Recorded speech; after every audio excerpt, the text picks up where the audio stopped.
Since 1983, FAME has helped business and education work for Maine. Contact the authority, the Finance Authority of Maine. Welcome. This is our Afterthoughts segment where we keep our guests around from our broadcast program for a little extra conversation and then maybe even a more candid responses, we hope, for some of the issues we were dealing with. This week we're talking about fuel prices and how it impacts our business and economy in Maine. With us we have Charles Colgan, Professor of Public Policy and Management, University of Southern Maine, Brian Park, Director of the Maine Motor Transport Association, Jamie Pye, Director, Maine Energy Marketers Association, and Jerry Greenleaf, Vice President of Distribution for Hannaford. During the break, you guys were talking about, when we left off, about the double rigs. Talk more about that and what needs to happen and how would that really change things? We think of it here in Maine in the context of 100,000 six-axle trucks, and it's truck productivity, and I think that's what Jerry had alluded to. You know, when you increase the capacity of a unit hauling freight, you reduce the environmental impact that it has, you improve efficiency, and quite frankly, you improve safety because it takes fewer trucks to haul the same amount of freight for all intents and purposes. So in Maine, we had been working under a pilot project that allowed the six-axle 100,000 pounds on the interstate, and we're talking about the interstate system here. That has gone away as of December 18th of last year. Senator Collins, in particular, is working very hard to get that put back in place. But what's I the know status of that at the federal level? Right now, there are bills there's a bill that has been introduced. Where that gets hitched to, we're not sure quite yet. Okay, okay, and that's something that your business, you're very interested in. And again, the difference on that. And you're doing it in other states already. Well, we're doing it in off the interstates in Massachusetts and New York. Again, the difference is between that bill, it's still limiting at 100,000 pounds. Where in those states we're able to, on the interstates, haul 2 48-foot trailers down the highway. The weight is greater, but it allows us, to the point, it allows us to reduce our consumption, which, again, for me, as a business, I'm trying to reduce my consumption the best way I can. From an economist's point of view, how do you, if I were a legislator and you're advising me, how would you advise me to think about that in terms of the cost and benefit of going with the bigger trucks, the doubles, versus, there's going to be cost to the roads too, right? And how would we weigh that out? Well, one of the biggest revolutions in transportation over the last 40 years has been the invention of container ships and piggyback railway, all of which is designed to get more freight moving in the same space. And so the double-bottom trailers is actually an extension of that. For efficiency reasons, it's a very good idea. The problem with it is, of course, it does create more wear and tear on the roads, and that's always been the concern about it. But really, if you think about it, the question of wear and tear on the roads is largely a question of how much are we willing to pay to maintain the roads. We keep the weight down on the roads in the trucks mostly because we're not willing to pay to upgrade them to the level that can handle them. And so really it does come down to the tax levels and the price that we're willing to pay to realize the efficiencies that can be gained by adding larger trucks onto the road and by maintaining the roads to a higher quality. Right now our gas tax in Maine is, in real dollars, it's about where it was in 1970. In the federal gas tax is about where it was in 1950, and we've got a 2011 economy riding on that. At any given time, 60% of the inventory of the entire United States economy is on a truck, and we are simply not maintaining the infrastructure to keep that inventory going. And that consumption gas tax is the way to do it. Well, somebody's got to pay for it, and the way we've traditionally paid for it out of the gas tax. In fact, in the future, because of efficiencies in fuel vehicles, the gas tax is not going to produce nearly enough money, and we're going to have to go to electronic road pricing and other devices to collect those money to keep us all on the road, not just the trucks. You guys have any thoughts about that? Yes. Jump in. Jump in. I'll go from the tax point of view. We agree with Brian and everybody that we do a lot of trucking. All the fuel gets shipped by trucks, and then when you blow axles, you get everything. All right, prices go up because you're driving a truck long. But our concern is always you have relative comparative tax issues with other states. So you have some pricing differentials, and in New Hampshire you're 10 cents a gallon less in taxes, and so what that causes problems on borders and cross, because we can represent convenience stores, and anybody else that's selling anything can go back and forth. So there's that war that goes on between us and New Hampshire for many other reasons too. But I think Charlie's right. I think if as miles driven might increase, but yet fuel efficiency and economies are better, what do you do? Because you're still going to have increased costs to upgrade your roads. So there has to be another way to look at this thing. Although, with that last comment, what I would challenge the paradigm that by having more weight in the equivalency of two 48-foot trailers going down, is that adding more wear and tear or less wear and tear than if those are two independent 48-foot trucks going down with now another tractor in front of that, et cetera. So it really is a function of doing the total math and looking at the value equation. But I do have to agree with, we need the investments in the road, so we can't let those continue to degrade or not be in the conditions so that we can have efficient trucks driving down efficient roads. Right. And I agree with that sentiment completely, especially when we're talking about the 6-axle, 100,000-pound trucks. It takes 2 trucks at that configuration to haul what it would typically take 3 trucks at 80,000 on 5 axles. You add an additional axle, it spreads the load distribution much greater. So the argument is made that actually the 100,000-pound 6 axles improves the wear and tear on infrastructure. And as far as collecting taxes go, our industry is not in favor of vehicle mile tax or additional tolling. It's an inefficient way to collect taxes.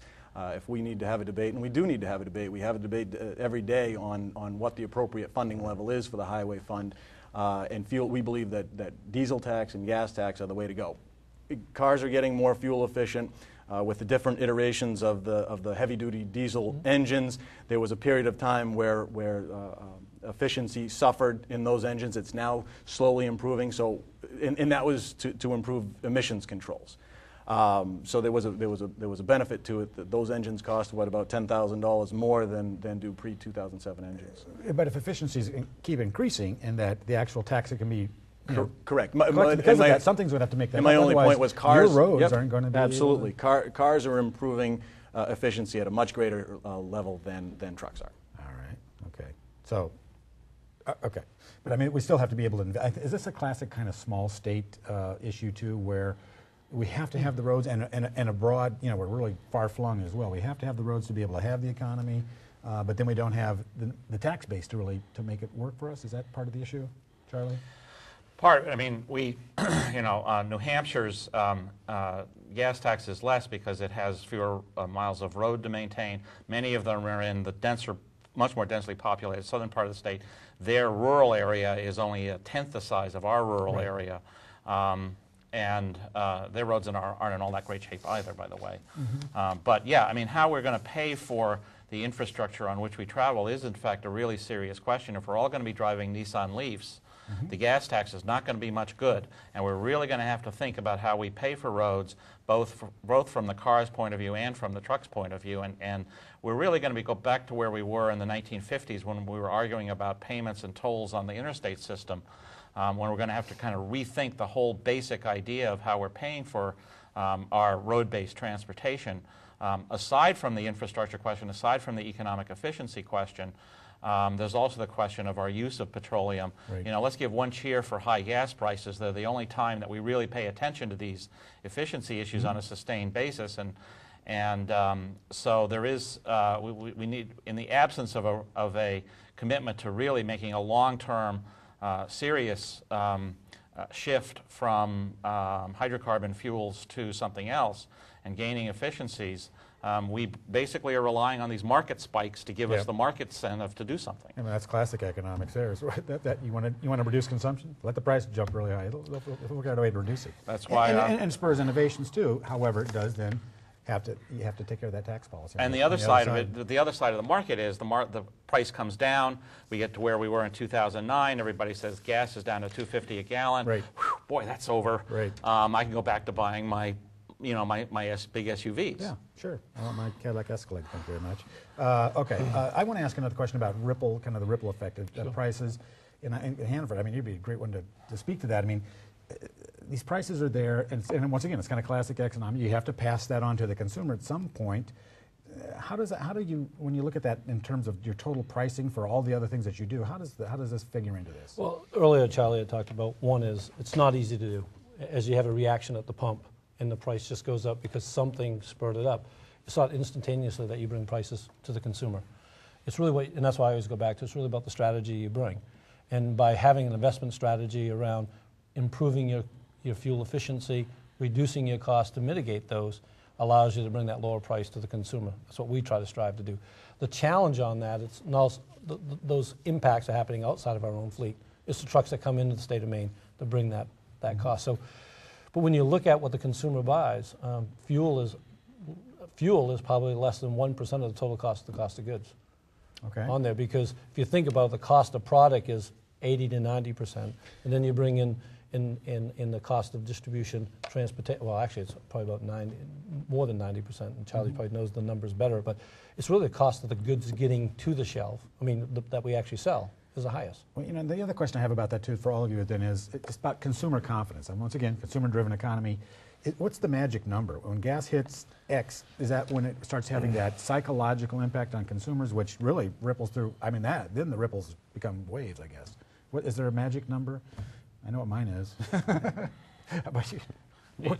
What does that data show us? It used to be, the magic number used to be $1 a gallon. Yeah. And it became $2 a gallon. Oh my God! When it hits $2 a gallon. Now it's probably $4 a gallon, but we panic. $3.20 a gallon, $3.30 a gallon. We're not in panic mode because it was not very long ago we were at $4.50. Right. So it's always a matter. The panic mode point is always a matter of relatively recent history. And the relatively recent history suggests that there are much higher prices that we have endured, so we're not there yet. And then if more efficient vehicles, maybe that's diminishing some of that impact too. But we don't replace the capital stock fast enough in our vehicle fleets to really change it very quickly. And that's one thing we tried to do is speed that up and went from a 7-year life cycle to a 4-year life cycle because we saw that tipping. You did the math. And exactly. Yeah. And the other part you put too is the consumer, you know, we said earlier about the impact, is don't know what that magic price is. In 2008, people changed a behavior. And we had a big shift in the consumer that buys product, whether they're buying groceries or apparel. They went in and said, I can no longer afford, and they changed their mindset. And we have a new shopper mindset. As we go up, again, I think the current price right now, the folks are just watching and saying, do I begin to change again? Yeah. And don't know what the tipping point is, but as it gets higher, that's when we have a fundamental shift. Brings down that demand because behaviors change. Yeah. The last one to wait, I'm going to have Jamie, from the dealer's point of view, but what do they hear out there? What in terms of what consumers are feeling, and when the pain number hits? You know? They hear the pain and they see it from a convenience store side. You're going to see it inside the store. They're not buying other stuff. Sure. You buy less stuff. But I do see, you know, we represent the heating oil side too, and you definitely see that happening, people conserving more and more and more. The equipment has gotten a lot better over there quickly. So, you know, not only do you have alternatives, but you have the existing equipment that's just getting really, really, really great in efficiencies. I mean, so we're seeing a lot of that, a lot of efficiency. It must be hard being a dealer out there and having to.